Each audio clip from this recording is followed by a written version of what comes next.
I'm liking this, man. This is looking good for Izzy. I'm very happy for Izzy right now. This is what I want to see from him. I'm very comfortable watching this fight now.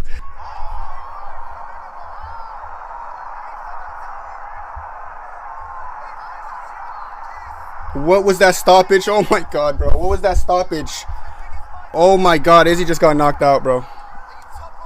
Oh my god, he really got knocked out, man.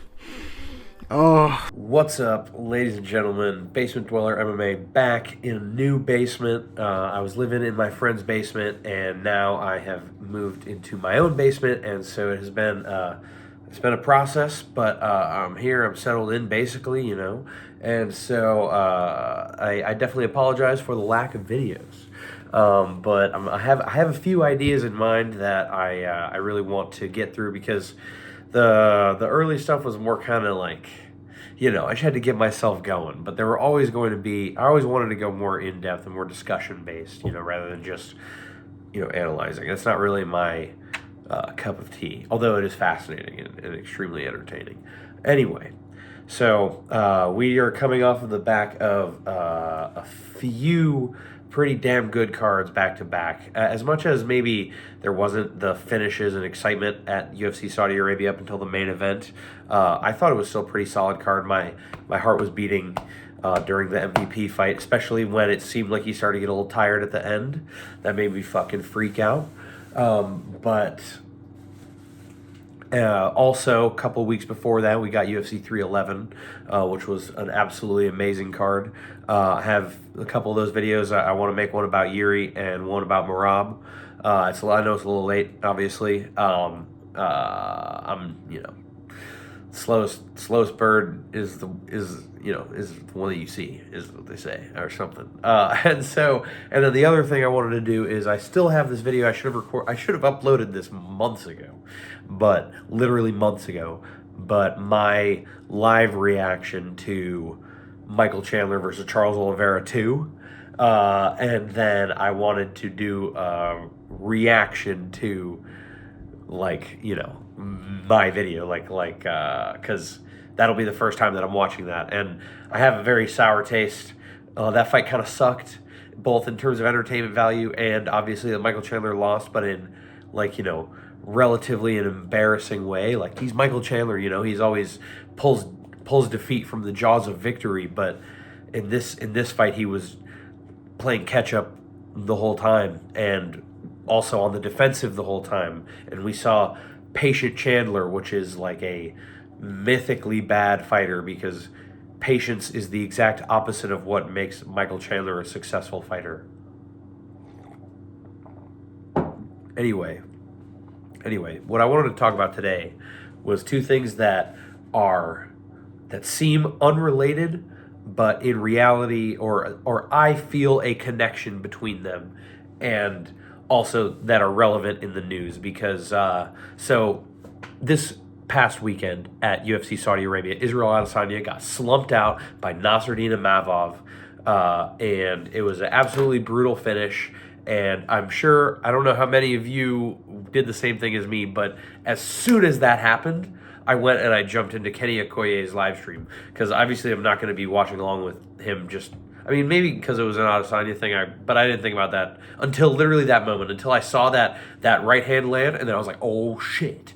And then obviously the fight was over about 6 seconds after that, maybe a little more than that, but whatever. And I immediately had to go and check out his live stream, you know. And so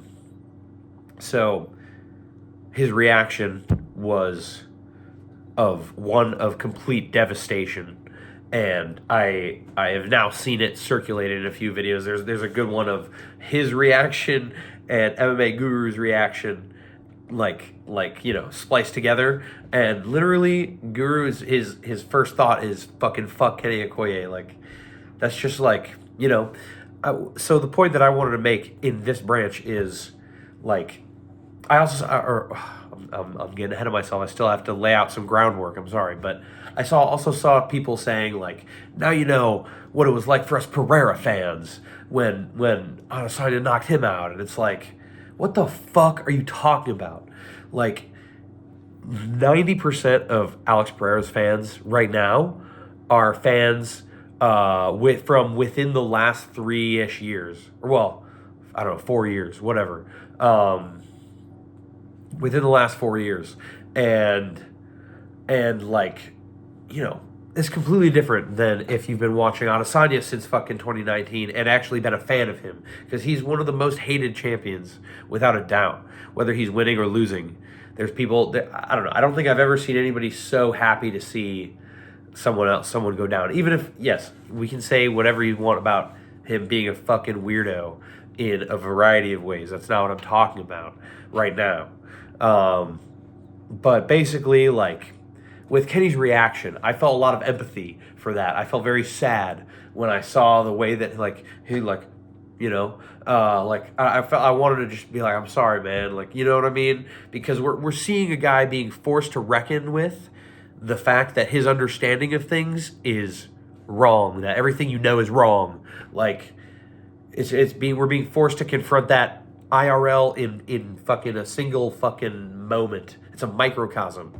And we can take that to, we can explain, or we can relate that to Bryce Mitchell, who also was in the news this week or weekend or whatever for saying that Hitler, before the meth, probably would have been a good guy to go fishing with, among other things. I don't really want to, like, I don't know. I don't want to repeat all the shit that he said. You can go look at it, or you can go check it out yourself. You probably already know about it. I'm sure most people heard about this. But essentially, look, first of all, my opinion on this, not that it really matters for this point, but there's nothing, there's no topic in society that should be completely banned from discussion. And every single thing in the world has some degree of nuance to it, you know? And it really depends on the person what their, like, give and take of limits are. But every single thing, every single topic should be at least discussed for the democratic ability to assist with one's understanding, you know? If you just tell somebody that it is what it is, if you just tell someone that Israel Adesanya is the greatest middleweight of all time, and they're like, why? And you say, because he just is, why the fuck are they going to believe you? Okay? And I'm not really talking about Israel Adesanya when I'm saying this, but basically, every single thing must be discussed with tact, and not every single thing must be. But when you're talking about sensitive subjects, you have to speak with tact, and you have to know your audience. And this is coming from somebody who loves to say inflammatory things and has gotten in many arguments with both my family and my friends about various sensitive topics. But things must be approached with a sense of tact, and you have to know who your audience is, and you have to know the degree to what you're saying. Like, obviously, Bryce Mitchell seems like kind of an idiot from a lot of things even before this discussion of Hitler and all that. But yeah, basically, I think Sean Strickland, believe it or not, had a pretty good appraisal of the situation with Bryce Mitchell, essentially saying that he is a victim of being online too much and reading a lot of different perspectives, because there's always different perspectives on different situations based on different evidence that people have and things that they know for certain, things that they are certain about, and they decide this is 100% a fact, or this is 100% a fact. Israel Adesanya is the greatest fighter in the world. You know, such and such thing related to World War II, and they know that this is true, whether it's on one side of the discussion or not. Whether you think Adesanya, whether you think Israel sucks, or whether you think Israel's the best ever, you know what I mean? And like, there is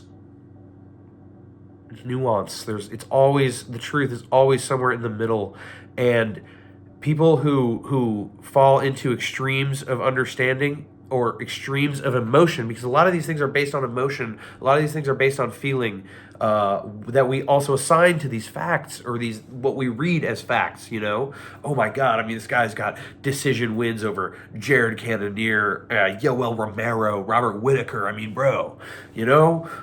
And like, we ascribe truths. We understand the world based on these things that are important to us. And when something happens that shatters them, it can cause you to have a very emotional imbalance.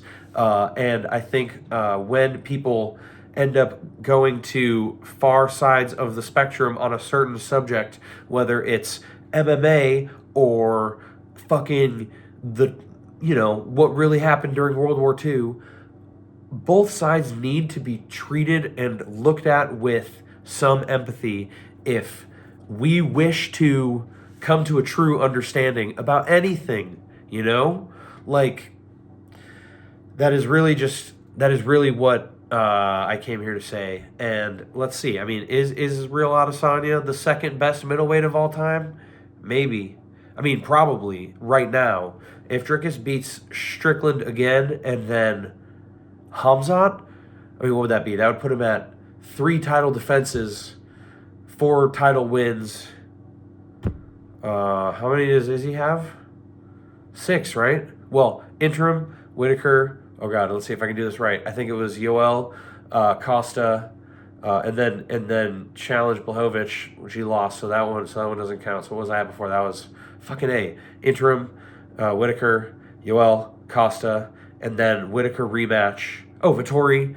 I don't think that's the right order, but then oh shit. Holy shit. Fucking Cannonier and then Pajeda the second time. So what is that? What's this number? 8? That's a lot, dude. I mean, that's a lot. And Whitaker twice. Fucking Pereira. Those are the elite of the elite. Like, those are his best wins, right? I mean, Gastelum at the time was really good. Paulo Costa at the time was undefeated. Jared Cannonier. Oh man, such a sad fall off. But he went on to collect more wins, including a win over Sean Strickland. So I don't know how many more wins would Dricus need. I mean, because beating Hamzat is definitely better than beating Costa, even though it's an undefeated. Taking Costa's O is not rated as highly as taking Hamzat's O. But then again, let's just say Dricus beats Hamzat, and then Hamzat has like a spotty career after that. Would we say? And obviously I don't think that that's going to happen. But would we say that is?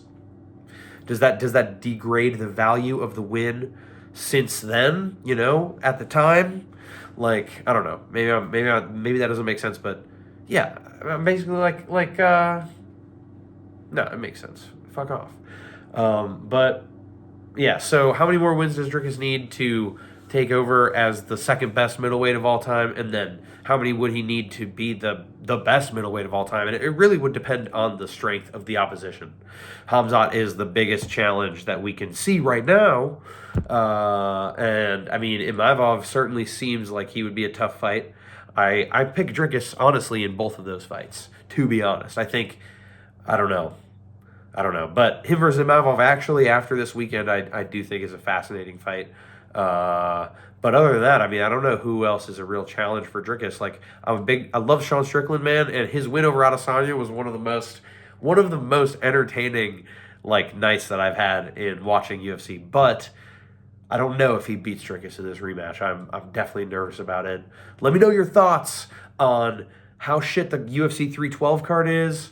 Who's going to win between Sean and Dricus, and any overarching thoughts about this discussion that I'm trying to prompt with this video. So thank you very much for watching. Shout out to Bronx.